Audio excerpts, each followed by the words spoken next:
2002, président Tshisekedi ayambaki parce que nazalaki mpoka comme expert mokuteli profil na ye ezali boye azalaka membre pas de cette banque de données tokokoluka te ke parce que oyebi yango wana bazosala les esprits faibles oyo bato donc kote moke kaka akei sans position ozokende ça place, ma place, la combi, ceux qui m'ont continué. Va vous prendre. D'abord, la première condition, vous avez la carte. Si vous avez la carte, ah, on a bien pour papa, Zimbo, au collier, Toro Sepela, Toro Kende Babaka, même Moussara, on les a évacués de fait. On a été fait, c'est-à-dire qu'on soit ça. Toro Zoya, membre, il y a eu des faits. Et d'ailleurs, c'est-à-dire, nous devons avoir nos cartes pour avoir une banque de données. De cette banque de données, ça va nous permettre de les rapoluka toza kolukaka te ono aller chercher moi na ya nangai moi na nani te. Moi j'ai toujours dit auto de ça là c'est pour l'IDPS et zali makambo l'IDPS et zali makambo qui de côté. Oh non, ça ce sont des antivaleurs. Nous devons faire une référence tout à l'heure. Je me rappelle à président secrétaire général avant Kende to bando so kosolana ye Mokoma, bateau va représenter Bisso, dans le rassemblement, tout ça. On a réfléchi. J'ai aimé beaucoup cette réflexion. On essaie de voir comment nous pouvons avoir la représentation. Tokomo Luka, ah non, maman telle, ah il faut. Vous voyez, c'est Ezali que non, cousine, non, c'est pas une affaire de cousine, c'est une affaire de membre du parti. Ça va nous permettre, Toyebana, comme ça, tous en la banque des données, on a pas et qu'on a un serveur central. Et qu'on a un Kinshasa. Même si vous avez une carte à partir de Kasumbalesa, paf, serveur central, paf, et indiqué que non, dans Kasumbalesa, nous avons un membre tel. Vous voyez? Alors, ça va nous permettre aussi, c'est une façon de cotiser pour le parti, pour la cotisation. Parti na biso, makasi nango, ezali na maboko na biso. Maboko na biso. Notre parti ici. C'est ça, le solidarisme au Cannabis. La force, il y a une pèse, c'est cette cotisation-là. La cotisation de membres. Parce que les gens ah non, c'est beaucoup d'argent. Ah, na lobaka mkolomoko na combattant na Goma. Des gens qui ont matinée politique. Na zone banabango. Mes chers frères, l'air de le pouvoir, il faut instaurer un système. Il y a Basoba, il y a impôt. Ah, il y a un des combattants très fervent là. Il s'appelle Mnen, envie fédéral, en tout cas, tout ce qui est impôt, tout ça va chômer. Ils appellent impôt, il y a chômeur. Oh non, non. Vous savez, le problème c'est quoi?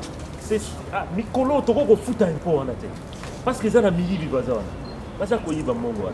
Mais les Tokozalawana, nous espérons que nous allons appliquer la bonne gouvernance.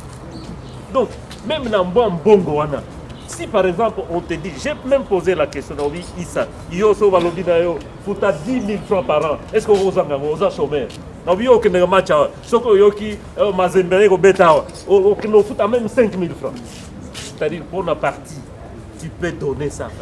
Et puis, na impôt, on a barolobano qui au foutango peut-être d'un côté, tu vas payer ça peut-être en 3 ou 4 mensualités. Où est le problème? Oh, le biso déjà n'a eu de personnes. Si tu l'as dit, c'est que ton cas déjà est d'abord. Parce que mon eu de personnes, on a vu cotisation. Ça ne pose pas de problème. Ça ne pose pas de problème. Mon eu de personnes, en tout cas, cotisation et compte à la mouton. Mais il se précipite. Il se précipite. Azakoya, Avokota, oh non. Carte fédérale à l'époque. À l'époque, là, c'était après. À 100 francs, 1000 francs. Sont des cartes utilisées. Après, on sait même à mettre la carte de pas.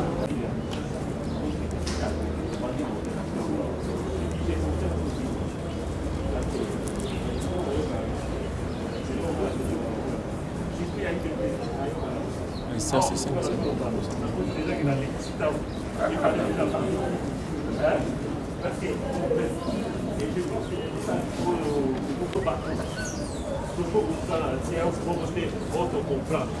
Or molili ekokozala te parce que nayebi lumière ezali bino, lumière ezali lisanga, biso nyonso na ndenge oyo tokosangana, biso nyonso na ndenge oyo tokoyamba liloba oyo.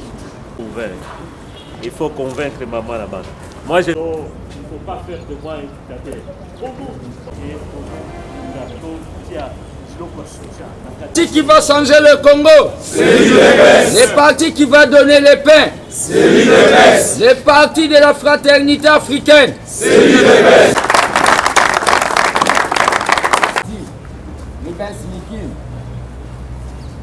Mais à travers l'atelier qui désormais, c'est ça. Politique au parti Aza mené ces derniers temps, lobby Tokozana matinée politique AO. Et là, je profite aussi de l'occasion qu'on a pour s'adresser à président fédéraux. Boebi rencontre l'autre fois avec des témoins de l'IDPS au Bazana à centre d'enrôlement. Non, il n'est pas conduit à base. Bon, hein? Oui, j'ai posé au secrétaire général du périmètre, M. Ribens Mikindo, à co-animer AO. Ça sera une grande communication, puisqu'un parti politique qui ne communique pas, c'est un parti politique voué à l'échec. Les aboïtés. Les aboïtés. Toboy boyo que la makamboana na balabala et pas batumusus.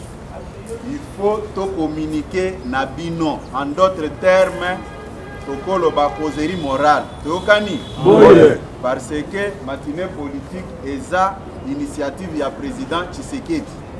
Président Tshisekedi a institué un cadre oyo po biso ba autorité à parti to communiquer na base fédéraux balobi binonde batkozo kamba ba témoin ya IDPS to lingi to mona ba témoin ngo nyonso lobby awa toyokani malamu toyokani il faut presse bazala awa bamona ke biloko oyo baza koloba au sujet ya élection IDPS azaki déjà bien préparé ba témoin ya IDPS bazana ba centre d'enrôlement nyonso toyokani chaque témoin aya na macaron na ye toyokani malamu bo mobiliser na lingi batu bazala pe na banda pour la matinée politique ya lobby toyokani nasina lansaki ba invitation pour la matinée wana lobby bozala ebele mieux vaut biso tozanga place ya kopesa bino pona kovanda mais permanence oyo ezala ya kotonda toyokani toyokani malamu merci beaucoup. Voilà. Demain nous aurons une grande matinée politique. C'est bon? Ouais, lelo tozalaki na o tobengi atelier d'information ya ba cadre de base en rapport na carte na biso o na ezalaki na RDC na ba parti politique nyonso oyo ekangaka dans carte oyo biométrique o IDPS a lancé eza sécurisé na cadre ya koéviter ba fraude ba top ba traite. Donc, carte wana ya munde tobengaki ba cadre ya base ya UDPS ya province ville de Kinshasa d'abord pona koyebisa bango ndenge nini bakosala pona remplissage ya ba fiche pe procédure nini esengeli bazwa pona kozwa ba carte wana. Donc ba carte yango ezali ba carte oyo eko permettre parti ekoka kozwa base de données toyeba nombre ya ba combattant na biso au moment où tokozwa pouvoir na élection ya 2017 po toyeba qui placer là-bas qui mettre là-bas. Donc commentaire eza non mingi wana la biométrique soki ndeni bato basala ndeni mpo bazwa carte ya UDPS ya mbala oyo ekotekama su wenze te. Il faut kokende na oyo babengi cellule de base. C'est à partir ya cellule remplir fiche pe tokopesa numéro moko ya compte oyo okozwa mbongo na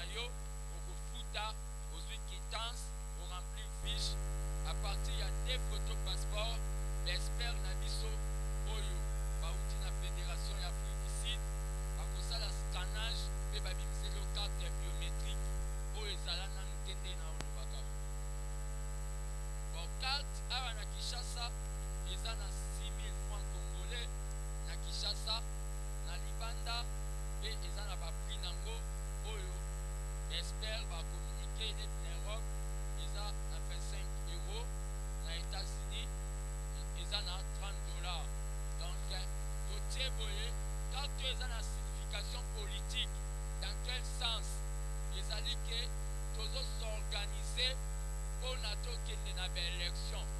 Ezali signification ke mpona biso UDPS élection ezaka na année 2017 oyo, donc pas au-delà. Donc carte ezali ke tozolinga to récolter bambongo à travers contribution pour bouger telema na main ya misu nango. UDPS eyibaka mbongo ya pouvoir te po financer baactivité nango. Tozolinga à travers bacotisation ya bamembre oyo bakopesa to arrive ya kosangisa mbongo po toboyi mbala oyo kaka tokonte na basedwa oyo baparti socialiste international. Biso moi ifo tolakisa ke toza capable ya kosoutenir campagne ya candidat à présidence na biso Félix Tshisekedi pe campagne ya badepute na biso.